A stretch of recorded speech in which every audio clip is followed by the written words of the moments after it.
Saudações esmeraldinas, Goiás e Vila, na verdade Vila e Goiás, lá no Oba Honesto Brasileiro Alvarenga, a partir das 18h30, na 12ª rodada do Campeonato Brasileiro. Goiás, que vem de uma sequência muito ruim, uma vitória apenas nos últimos 5 jogos, venceu apenas uma vez fora de casa e tem uma grande dificuldade porque o Vila não perde na Série B dentro dos seus domínios desde setembro do ano passado. Então o Vila teve uma derrota para o Paysandu pela Copa Verde, uma derrota com o time reserva, com toda aquela polêmica da final, e uma derrota para o Atlético também na final do Goiano.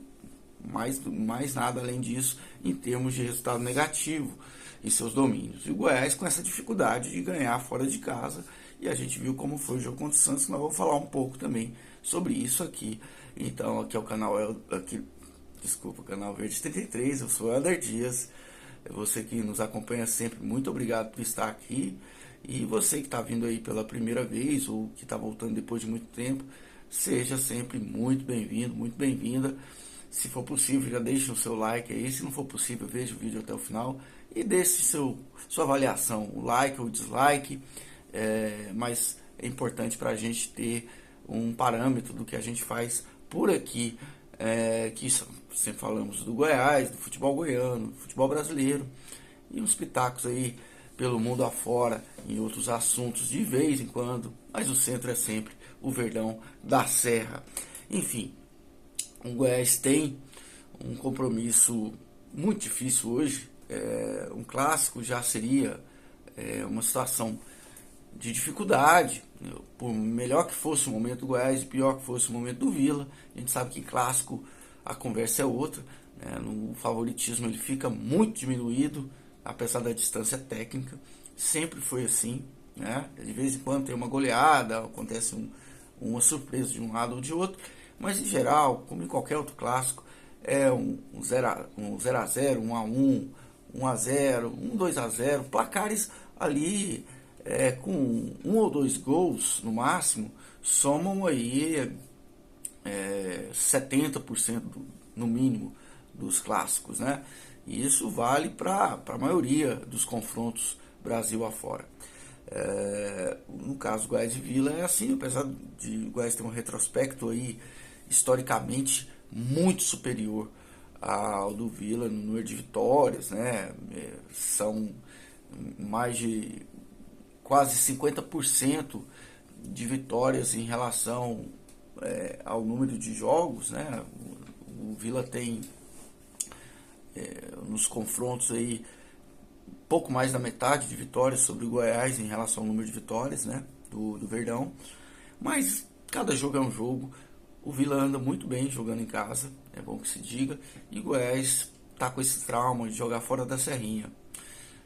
Não perdeu em casa na Série B, mas empatou no último jogo contra o Curitiba e fora de casa, tirando o jogo contra o Brusque, depois da estreia com o Ceará, que foi empate. Segundo jogo, aquela vitória contra o Brusque, depois mais 4 partidas, aliás, 2 empates e 2 derrotas. Nos 2 últimos jogos fora de casa, 2 derrotas. Então vamos aí para o 7º jogo fora de casa, apesar de jogar em Goiânia. E não dá para cravar que o Vila seja favoritaço, mas entre um e outro, por tudo que tem acontecido, o Vila chega a esse clássico, por toda a conjuntura, jogar em casa, tudo isso, com uma vantagem, uma possibilidade a priori. Isso você pode ver pelas próprias casas de aposta, que tem isso muito bem calculado. Vamos ver aqui, inclusive, está aqui na tela aqui uma odd, né, que se chama como é que é a probabilidade. O Vila hoje, segundo a maioria das casas de apostas, está com a odd de 2.5, que dá aí vamos dizer aí, um valor aí de 40% de chance, 35 a 40% de chance de ganhar o clássico, né? E aí o empate vai com mais uns 30%, 35% de ocorrer, e a vitória do Goiás é abaixo de 30%, né? Aí em torno de 25% a 30%. Então, o Goiás faz por merecer essa odd, porque você pegar no confronto direto, lá no Oba, de 5 partidas que houve lá, de 6 partidas o Goiás só ganhou uma.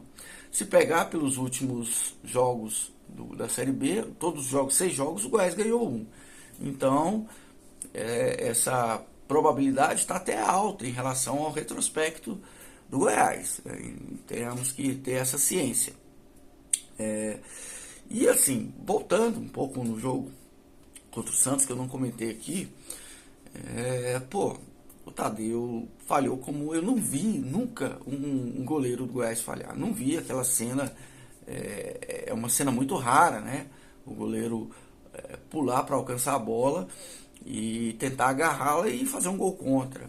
Foi uma cena bizarra, assim. Então, nunca o Tadeu teve uma falha assim no gol do Goiás. Eu acho que nunca vi, não me lembro de ver uma falha tão bizarra de um goleiro do Goiás. E olha que eu já vi muito jogo do Goiás, já vi muito frango, né? Já vi frango do Arley, já vi frango do Eduardo, já vi frango do Kleber.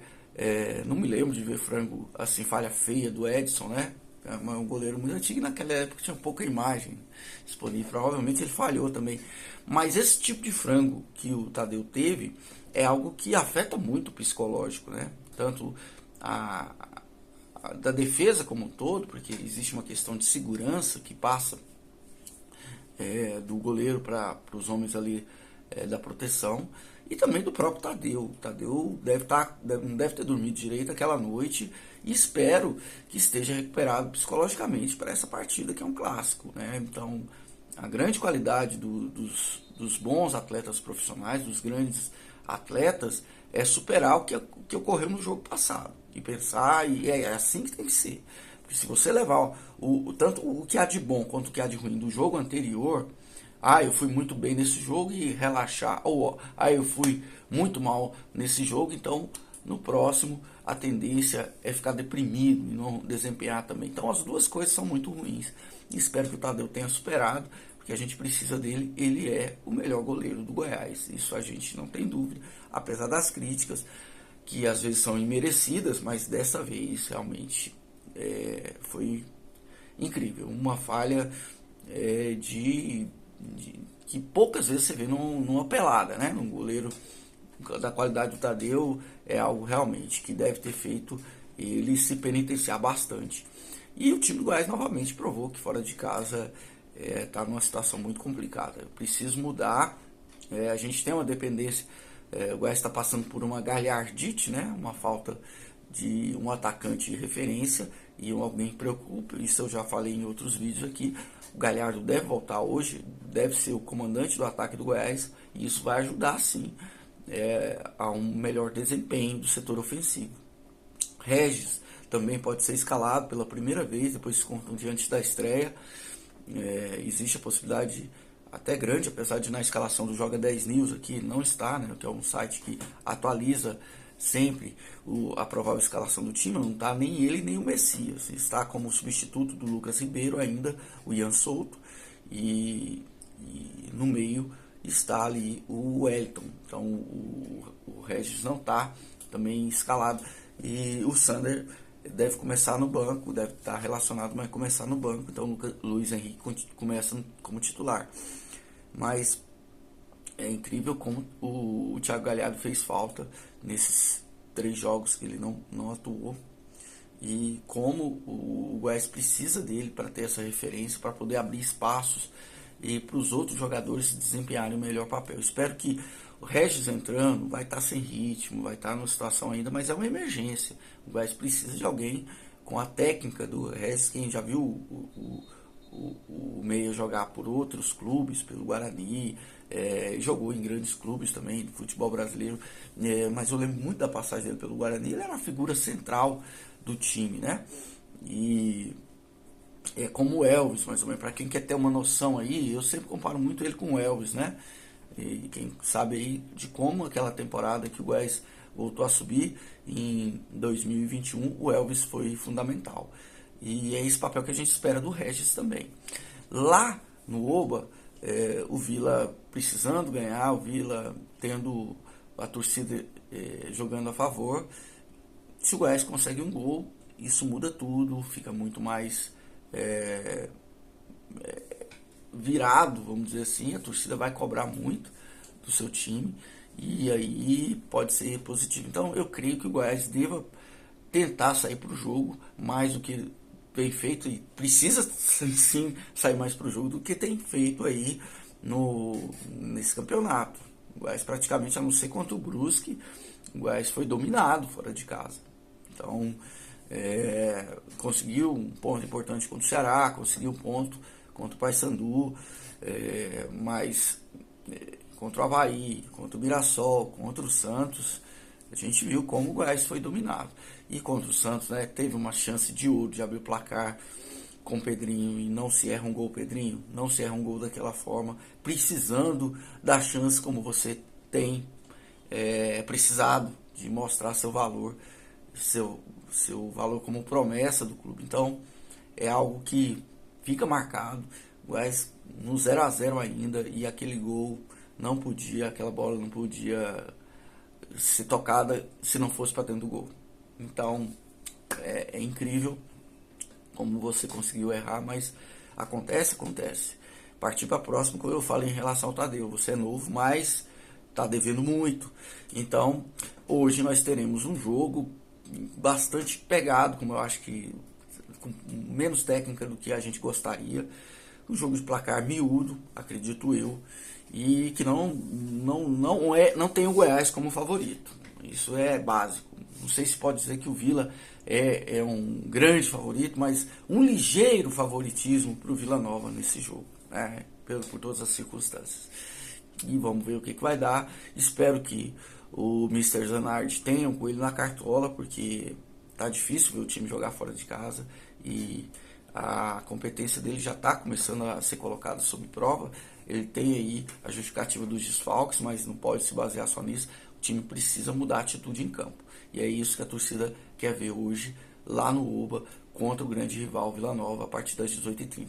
Deixe aí seu comentário, se você gostou desse vídeo, deixe seu like, quero saber sua opinião, que vale tanto quanto a minha.